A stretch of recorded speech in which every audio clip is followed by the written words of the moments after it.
Hello, ladies and gentlemen, and welcome back to the Ages of Chaos. Now, as I said last time, this one's going to be a slightly heavy-hearted one.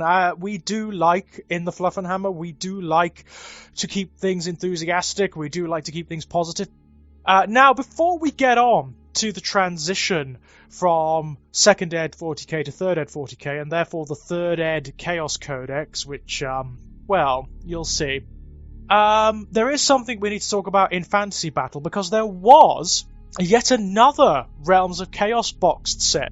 Another big, massive box set with a massive stonking book in it, which was sort of made to coincide with an entirely new miniatures line. You had, and most of them were metal, interestingly. They were made to coincide, it was made to coincide with what were then the new Greater Demon sculpts, which, although they look dinky by comparison to what's been put out at the moment, they were fantastic back then. They were huge, for one thing. They were some of the biggest metal miniatures you could get. I think the two that had come out at that point were the Lord of the Great Unclean One and the Lord of Change, and they were beautiful.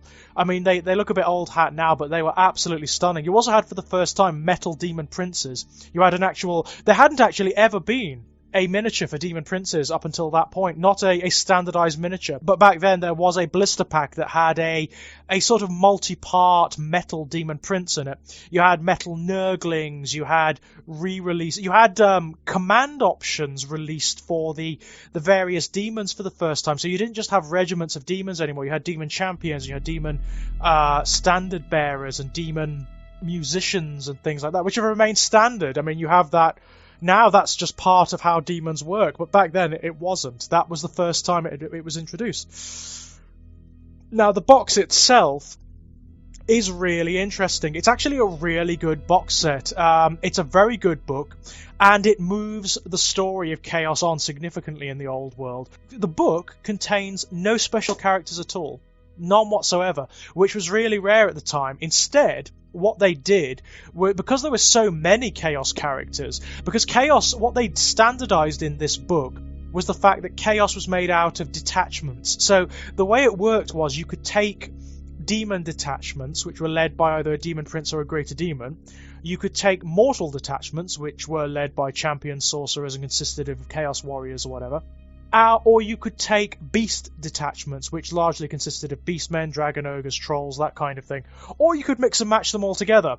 It was one of those books that was really variable. It was very, very cool. You could apply gifts of the various gods and of Chaos Undivided to your greater demons, to your demon princes, to your champions. You had lots of different random elements and random tables. It was a really cool piece of work. But what was really interesting was the way it moved the story of Chaos on. This was one of the earliest instances in which you have some of the core northern tribes described, like the Kurgan, for example. But it's also the first time that you have a coalescence of the background around particular figures. So this is the instance in which Archaon is introduced. You had this separate book released alongside the Realms of Chaos box set, which was called Champions of Chaos. And Champions of Chaos, I think, contain 9 different Chaos characters, most of which have gone the way of the dodo now. Most of them aren't in the background anymore, or they've been swiftly done away with. You had Archaon for the first time. His original miniature, which was not that impressive, it has to be said. Valnir the Reaper, who doesn't exist anymore. Count Mordric the Damned, who doesn't exist anymore. Scylla and Fingrim, who doesn't... Scylla actually does still exist. Scylla is one of the very, very, very, very, very, very, very, very, very few characters that still exists in AOS now, and has had multiple different incarnations. You have Egrim van Horstman, which is one of the very first Chaos miniatures I ever bought and painted and put together. Zeichan Chaos Sorcerer on the back of a big double-headed Chaos Dragon. Had a very ignominious end in the end times. He tried to contain the Wind of Light, and it blew him apart. So he's gone. He's absolutely dead. You had the Slaneshi Demon Prince, Azazel. You had Azazel, who I love. I absolutely love Azazel, but nope, he's not in the background anymore. And one or two others. Oh, Amon Shakai. Amon Shakai, the Greater Demon of Zeech, the Lord of Change. He's not in the background anymore either. So most of them have gone away. But for the first time, you have this notion of the Arch Messiah of Chaos, sort of the equivalent of Abaddon, basically, in Fantasy Battle. gathering together the various tribes and forces of chaos and uniting them under his banner. It was such a big event that they did this wonderful thing in White Dwarf where they had it was sort of like the Arena of Champions, where they had special characters from all the different armies fighting together. And then they threw in a wild card, which was a Bloodthirster. And back then, Greater Demons in general were like uber gods. They were at least the equivalent of special characters or dragons, and if not worse than that. And ironically, it was the Bloodthirster that won. I think the last round it had to fight against Nagash, I believe. And it won. The Bloodthirster killed all of them. So the greatest character in Warhammer at the time wasn't a character, it was a Bloodthirster. So there you go. But yeah, the book is fantastic. It has real character. It has a lot of this for the first time since the Realms of Chaos days, it has these wonderful border artwork that really, it's very twisted and very occult and very organic and gives you a feel for what's going on. The miniatures range at the time was fantastic. Oh, I missed a character, Gorthor. Of course I missed a character, Gorthor, who is no longer in the background, but Gorthor was a really significant character at one time. Gorthor is the Beastman equivalent of Archaon. So he's like the messiah of the Beastmen. He's a Beastman who is actually not limited by his intelligence or by tribalism. He's actually very, very clever and works to unite the Beastmen against the forces of order. Lovely miniature as well. He used to ride around on a chariot and used to have this big helmet made out of the skull of a monster. Gorgeous, gorgeous miniature. Great character. No longer in the background, sadly. I'd love to see Gorthor come back. Really, really would. Loved Gorthor. Oh, and Arbal the Undefeated. There was also Arbal the Undefeated for Khorne, who was a Khornate Chaos Warrior champion who used to ride around on the back of a very big fleshhound. And if he ever broke in the game, if he ever fled, he was automatically turned into a Chaos Spawn because Khorne punished him, which was really cool. Really cool. Lots of character in that book. It was a good time to be a Chaos player in Fantasy Battle at that time. And that was sort of in the midst of 2nd Ed 40k, and I think it was 5th Ed Fantasy Battle. It was like well on by that point. But yes, what we principally want to talk about here is, it's sadly one of the more negative factors. The transition from 2nd Ed 40k to 3rd Ed 40k wasn't necessarily a bad thing. It was very traumatic because it was massively different. They really wanted to remove the game from what it was. So it went from being like this very complicated pseudo-RPG skirmish game to being a very, very quick, pacey, punchy war game, which is more or less what it is now. I mean, the 3rd Ed rules, they didn't change for a long time, not significantly. It wasn't really up until 8th edition that a bigger transition came about. But the transition from 2nd Ed to 3rd Ed was quite traumatic, obviously, because it meant that everyone's codexes were invalidated overnight, and it also meant that everyone's army lists were invalidated overnight. So the transition was quite painful. What Games Workshop were doing, they started to release codices very, very, very quickly. It was like one a month, very much like it is for 8th Ed, but for 8th Ed they've planned it out, clearly. They planned it out and everything is working. But for 3rd Ed it wasn't. It clearly wasn't. And one of the first, after the Space Marine Codex, one of the first codices to hit was the original 3rd Ed Chaos Codex, or as people fondly remember it, they don't call it Codex Chaos, they call it Pamphlet Chaos, because that's what it was. It was tiny. It was this ridiculous, very, very thin book. Awful cover. I mean, genuinely awful artwork in this book, which attempted to port over a lot of the stuff that occurred in 2nd Ed to 3rd Ed with a minimal of fuss. Unfortunately, it was rushed out the door, and that is very clear. There are so many problems in it. There are so many problems in this book. You have situations whereby you can do things like, say you have a Plague Marine unit. You can give the Plague Champion the Mark of Khorne, or the Mark of Slaanesh, or the Mark of Tzeentch. Say you have a Chaos Lord with the Mark of Khorne leading an army of Khorne Berserkers. All the Khorne Berserkers are fearless, so they'll never run away, but the Chaos Lord isn't. The Chaos Lord can run away. It's absolute nonsense. It is such a badly thought out book. It was so badly thought out that there are even units missing from it. Like Cult Terminators, for example. You couldn't get Terminators with a Mark of Chaos back then. So what they had to do, the month it was released, they actually had to do an Index Astartes article in White Dwarf fixing all of these problems. And then the month after, they did an entire page worth of errata for it because it was so badly put together. You had things like Demon Princes of Tzeentch being able to take psychic powers which they couldn't fucking cast because they had 0 ballistic skill. And back then, psychic powers were weapons. They relied upon your ballistic skill to hit. So they couldn't use them. Absolute insanity. The book was an absolute mess. And people hated it. People absolutely loathed it. Now, one thing that did happen, and that it did lead to, which was a very positive turn, I feel, was the creation of the Index Astartes articles, which were articles that featured in White Dwarf on a monthly basis, and each of them featured one of the Space Marine Legions. They introduced the full background for the Space Marine Legions and also special rules for them. That was a very positive thing because it led to this wonderful elaboration of both the Chaos Legions and the Loyalist Legions. We got some real cool background on them and some excellent special rules, it has to be said, which in turn led to something really, really cool, which is the 3.5 Codex. The 3rd Ed Chaos Codex was so unpopular that in the midst of 3rd edition, they completely revamped Chaos. They completely overhauled it, and they used that overhaul as an excuse to introduce one of the first global campaigns, which was the Eye of Terror campaign. The 3.5 Codex is as far removed from the original 3.0 Codex as you can possibly imagine. It's very fondly remembered, not perfect by any stretch of the imagination. It's massively overcomplicated with designations for weapons and gifts and rules and all of this nonsense. But what it has is a lot of heart. A lot of heart.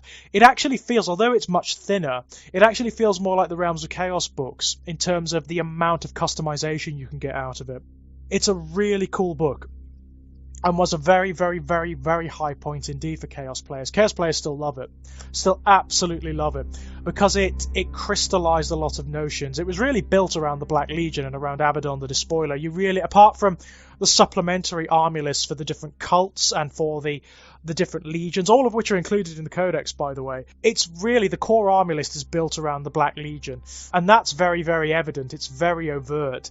It's a beautiful book. It's got so much flavour and so much character that for a time, every other army was a Chaos army. There were so many Chaos armies being collected back then that they kind of shunted out many of the other armies. Everybody was collecting a different Chaos Force because it was so various. Every Legion played differently. Khorne Berserkers played significantly differently from Thousand Sons. Thousand Sons played significantly differently from Emperor's Children. Emperor's Children played significantly differently from Night Lords, and so on and so forth. There was a problem with balance. The Codex was not internally balanced. It was not balanced again. It was a totally different format from all of the other codices out there, which was a great shame because it kind of shone an unflattering light on the other codices. It demonstrated how poorly put together they were. And as a result, it was just the best codex, which was a problem in competitive terms, especially given that certain legions were just better than the others. Iron Warriors were insane back then. Iron Warriors could put out so much raw ordnance and firepower, it was ridiculous. Emperor's Children were absolute nightmares back then. You could put together monstrosities. You could put together demon princes from the army list back then of Slaanesh that would make Magnus and Mortarion, as they are now, look like grotlings, basically. It was one of the core problems of the Codex was that it was massively abusable.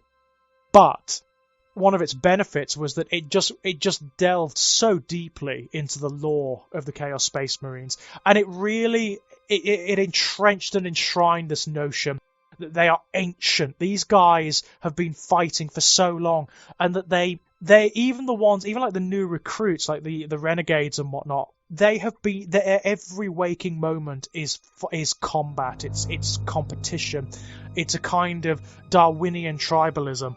They are refined in the way of combat in a way that even the Imperial Space Marines are not, because they have to fight. Every moment is paranoia. They're fighting against everyone. They're fighting against their subordinates. They're fighting against their commanders.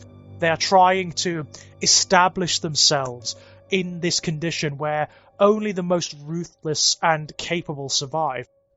It is absolutely brilliant. It is an absolutely wonderful status quo. You have the introduction of things like the Defiler, Demon Engines, the very first big Demon Engine in 40k. You have the Defiler. You have things like the background of the Raptors, which would eventually split into the Warp Talons as well, becoming cohered and much more interesting, much more fascinating than it used to be. So much going on in that book. If you haven't got a copy of it, go and get it. Go and find a second-hand copy and have a read, because it is absolutely stunning. And sadly, I mean, for my money, it was the last really good Chaos Codex before the advent of 8th Ed. And that's a very sad thing, because that meant that we had years and years and years without a decent Chaos Codex. One of the other things they introduced at this point were lots of other special characters. You had Typhus. This codex sees the introduction of Typhus for the Death Guard, and his sort of coalescence is a core part of the background. Lucius the Eternal is introduced for the first time in this book. You have things like... one of the big things in this codex, they very shortly after they introduced the Eye of Terror Codex, and the Eye of Terror Codex was an actual campaign book. This was one of the first times they ran a really big campaign that they proclaimed was going to change the background of the 40k universe significantly depending on the outcome. It didn't, by the way. By all accounts, Chaos just won. Chaos just won that campaign. But because they didn't want to change the status quo, they retconned it so that Chaos didn't win, basically. It's really frustrating. Which is something they don't do now, by the way. They've learnt their lesson, so all kudos to Games Workshop on that one. They introduced the Eye of Terror campaign, which had divergent army lists for established armies. So you had, for Chaos, you had the Lost and the Damned, which were all mutants and cultists and beastmen and that kind of thing. The Space Wolves, you had the Wolfen, which are now obviously part of the core army list, which had only just returned at that point, by the way. The Wolfen returned from their sojourn in the Eye of Terror to combat Chaos, specifically to combat Chaos. You had a specific Imperial Guard regiment whose name I can't recall off the top of my head, and you also had Ulthwé Strike Forces for the Ulthwé Craft world, which was a very fast Elder army that could deploy very quickly. It lacked some of the specialist units like Aspect Warriors, but it was really quick and very, very strong indeed. It was so much fun. That era of Games Workshop was what got me back into the hobby after the disappointment of 3rd Ed. And I was only a kid at the time. I was like 19, 20. I just started university, so I for the first time ever, really, I had my own money. So I had the money to spend. And it was the first time I really started to get into the hobby. I went berserk. I started painting a Black Legion army. I started painting a Word Bearers army. I started painting Thousand Sons and Death Guard and so many different armies. It was ridiculous. I went berserk back then. I do distinctly recall getting a Keeper of Secrets, the original metal one, the old metal one, painting it up and just being in love with it. One of the first miniatures I was really proud of, and then it broke to bits and I lost it somewhere. I can't believe that. I wish I still had it. I so wish I still had it. Yeah, I mean, this actually hasn't been as negative a video as I thought it was going to be. The 3rd Ed Chaos Codex, the original one, worth owning as an historical curio. If you could get it for cheap, get it and compare it to what's around now, and you will be flabbergasted at how bad it is.